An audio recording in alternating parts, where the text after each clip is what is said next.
étoiles qui voulaient rencontrer l'enfant Jésus qui venait de naître.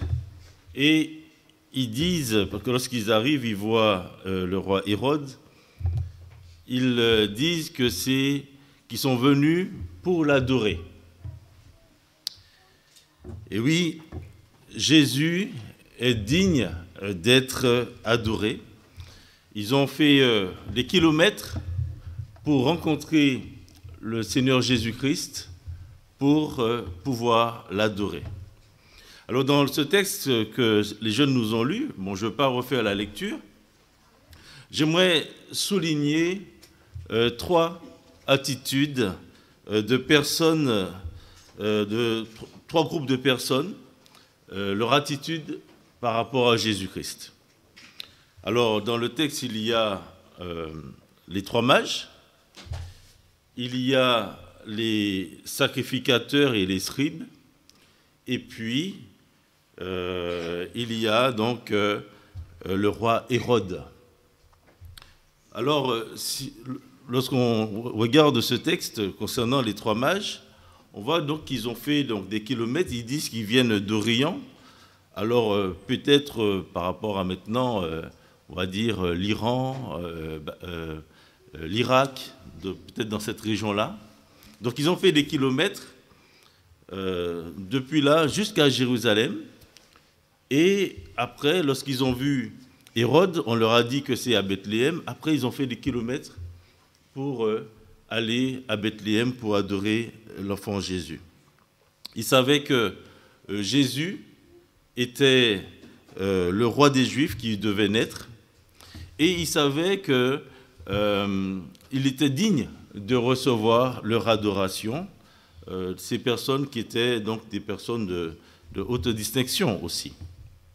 Donc ils ont vu son étoile et ils l'ont suivi. Et ce qu'on peut noter dans ce texte concernant les mages, c'est qu'ils avaient vraiment à cœur de rencontrer le Seigneur Jésus pour l'adorer. Ils n'ont pas regardé à la distance qu'il fallait faire pour pouvoir venir au pied du Seigneur Jésus.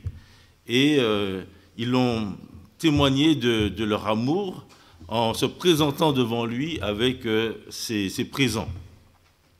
Et donc, lorsqu'ils sont partis, le texte dit qu'ils eurent une grande joie.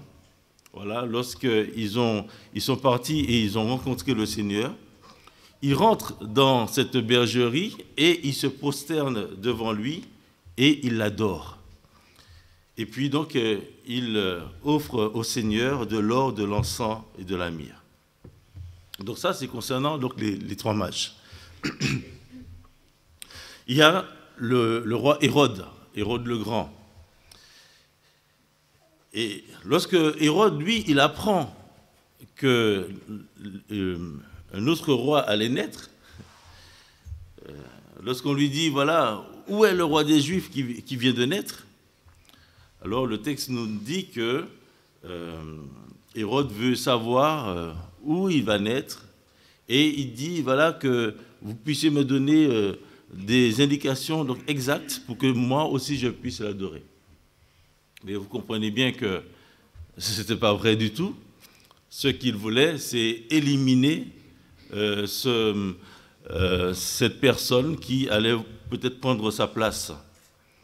Et donc, la suite du texte, par exemple, dans Matthieu chapitre 2, versets 16 à 18, nous le montre clairement que lui, même s'il dit qu'il veut l'adorer, mais au fait, il voulait savoir où il était pour pouvoir le tuer. Et dans Matthieu chapitre 2, verset 16, il dit « Alors Hérode, voyant qu'il avait été joué par les mages, se mit dans une grande colère et il envoya tuer tous les enfants de 2 ans et au-dessous qui étaient à Bethléem et dans tout son territoire, selon la date dont il s'était soigneusement enquis auprès des mages. Alors s'accomplit ce qui avait été annoncé par Jérémie le prophète. On a entendu des cris à Rama, des pleurs et de grandes lamentations. Rachel pleure ses enfants et n'a pas voulu être consolée parce qu'ils ne sont plus. » Donc voilà, Hérode, lui, il a appris que Jésus, le roi des Juifs, était né, mais lui, il voulait l'éliminer. Et puis ce troisième groupe que j'aimerais voir avec vous, les sacrificateurs et les scribes. Donc ce sont des religieux, les scribes, des spécialistes de la loi, donc on va dire des théologiens. Et donc Hérode leur demande, mais où doit naître ce roi des Juifs? Et donc les sacrificateurs, les scribes vont dire, il va naître à Bethléem. Ah bon? Comment vous le savez? Eh bien, c'est écrit. Ils vont prendre les Écritures et ils vont lui dire qu'il y avait un prophète, Michée, qui l'avait annoncé. Et donc, et ce texte, verset 6, « Et toi, Bethléem, terre de Juda, tu n'es certes pas la moindre entre les principales villes de Juda, car de toi sortira un chef qui paîtra Israël, mon peuple. » Alors déjà là, on voit que la véracité de la parole de Dieu est attestée. Lorsqu'on a dit à Hérode que c'est à Bethléem, il a cru que c'était cela. Donc c'est un enseignement aussi pour nous par rapport à la parole de Dieu, voir que c'est la vérité et ce que le Seigneur annonce, ça s'accomplit. Et donc, je veux souligner que ces sacrificateurs et scribes, malgré le fait qu'ils connaissaient la parole de Dieu, ils ont montré, je ne sais pas si vous l'avez noté, mais une indifférence totale. Oui, il doit naître à Bethléem, et c'est tout.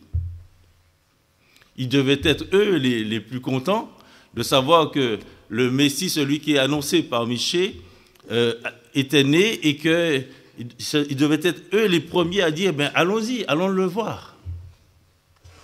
Non, il est né à Bethléem, et puis voilà. On voit que, et pendant tout le ministère de Jésus, ce seront justement ces gens qui, connaissant la parole de Dieu, ça sera eux qui vont persécuter le Seigneur et qui vont faire qu'il soit crucifié. C'est triste. Et lorsque Pilate va mettre cet écriteau sur la croix, celui-ci, quand il dit celui-ci, le roi des Juifs, ils vont dire à Pilate, non, non, non. Ils vont dire, n'écris pas roi des Juifs, mais écris qu'il a dit, je suis roi des Juifs. Et Pilate répondit, ce que j'ai écrit, je l'ai écrit. Ils connaissaient la parole, mais ils ont rejeté le Seigneur Jésus-Christ. Ils ne voulaient pas de Jésus comme roi. Ils ne voulaient pas que Jésus règne sur eux. Pourtant, ils connaissaient la parole, ils croyaient en la véracité de la parole de Dieu.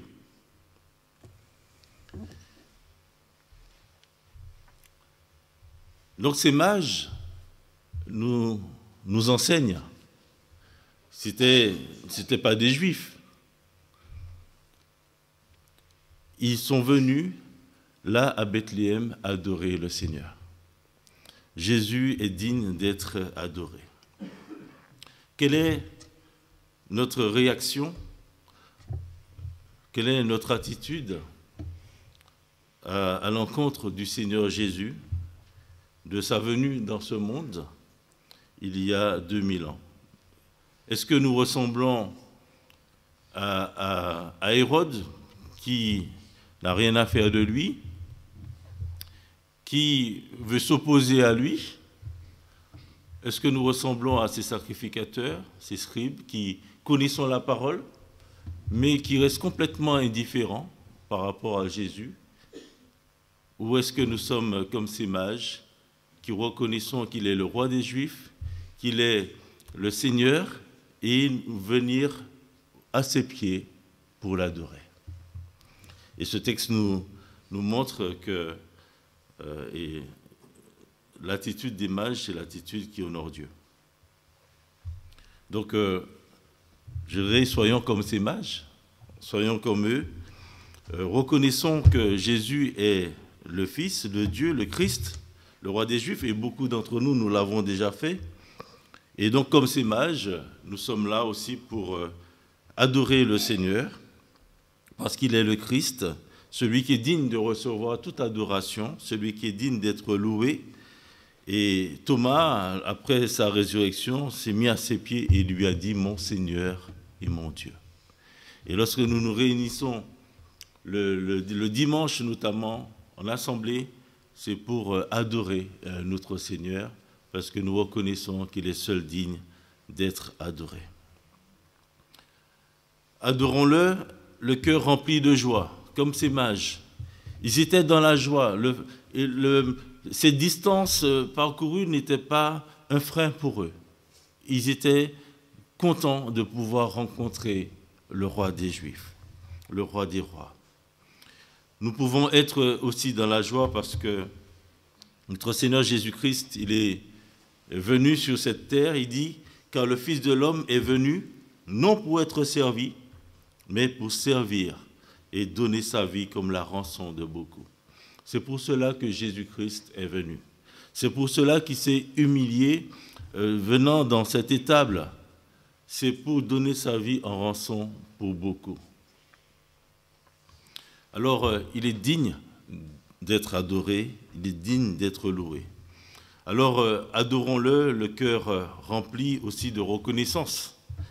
Le Seigneur, dans Deutéronome, il a dit qu'on ne se présentera pas devant l'Éternel les mains vides. Et ça, on le trouve dans Deutéronome 16, verset 16. Et lorsque David, lui, il fallait qu'il offre un autel à l'Éternel, on voulait lui donner une terre. David dit, non, pas question pour moi de me présenter devant l'Éternel les mains vides. Et donc, il a voulu à tout prix acheter ce terrain pour que ça lui coûte quelque chose. Alors, ces mages, et comme cela se faisait, ils savaient qu'ils allaient devant le roi et pas question qu'ils viennent les mains vides.